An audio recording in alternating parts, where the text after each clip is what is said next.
Hello and welcome to our recap of our lecture on associates. So this covers how we treat associates in the statement of financial position and in the income statement, and also some little technicalities on adjustments. So what are associates first of all? Well, the first thing we need to note is that it is not a subsidiary. So they're not a subsidiary. We're not going to fully consolidate them. What we need to have for an associate is significant influence.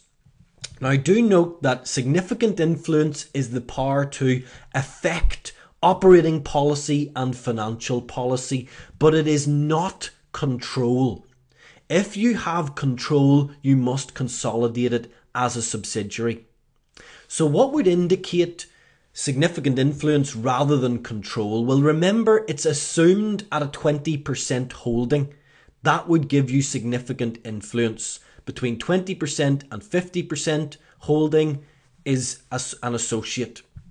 Also, representation on the board, participation in policy making, providing essential technical information, having potential voting rights, convertible debt like we discussed in the first lecture, interchange of management personnel, any of those. So any of that list will give you significant influence. So make sure you learn it, particularly for those short form questions, because these lists come up on those. So significant influence leads to an associate, and we treat it using equity accounting. So equity accounting is what we're going to show you here. So for the statement of financial position, remember, we had one line. The one line gave us a figure for the investment in the associate. And to get that figure, we did this working. The cost of investment, so the amount paid for the associate, plus the parent's percentage of all the associates post-acquisition profit since we purchased them, less an impairment loss, less any dividends paid to the parent, and that gives you the value of the investment for our one line. We also then looked at the income statement, and it has one line also, the income from associate. Now, this was the parent's percentage of the associate's profit in the year or the period that you're looking at, less their share of any fair value adjustments, less any impairment loss. So usually it'll just be the percentage of the profit in the period, but you might have a fair value adjustment or an impairment loss to bring in. So we looked at that in detail in illustration 1 and went through an associate for several years. So make sure you can do those workings and make sure you do illustration 1 again to ensure that you can. We then went on to look at some technicalities.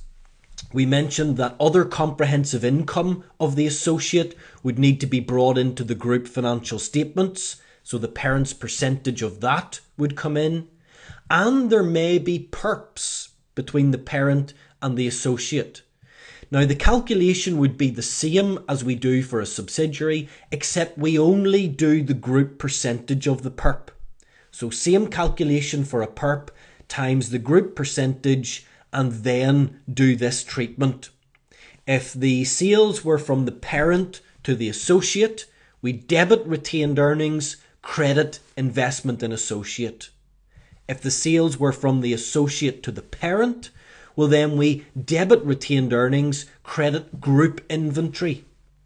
Okay, and IAS 28 isn't exactly specific on that, so that's my suggested way to do it.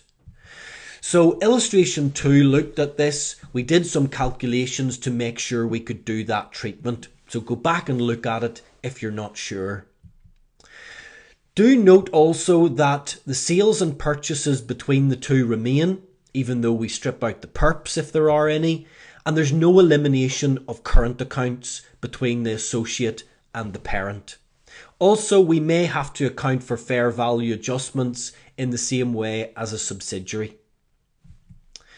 So lastly then, we mentioned that if there were losses on an associate, most of the time we'll see profit But if there were losses, that will reduce the carrying value on the statement of financial position. Now, we do bring it down to nil, but we don't go beyond that. We don't turn the associate into a liability unless the parent was obliged to make good any losses. So we covered out illustration 3, which was a detailed statement of financial position, past paper example with a subsidiary and an associate, just to make sure we could bring all of those aspects together. So make sure you can do that and make sure you understand everything that we covered in this session.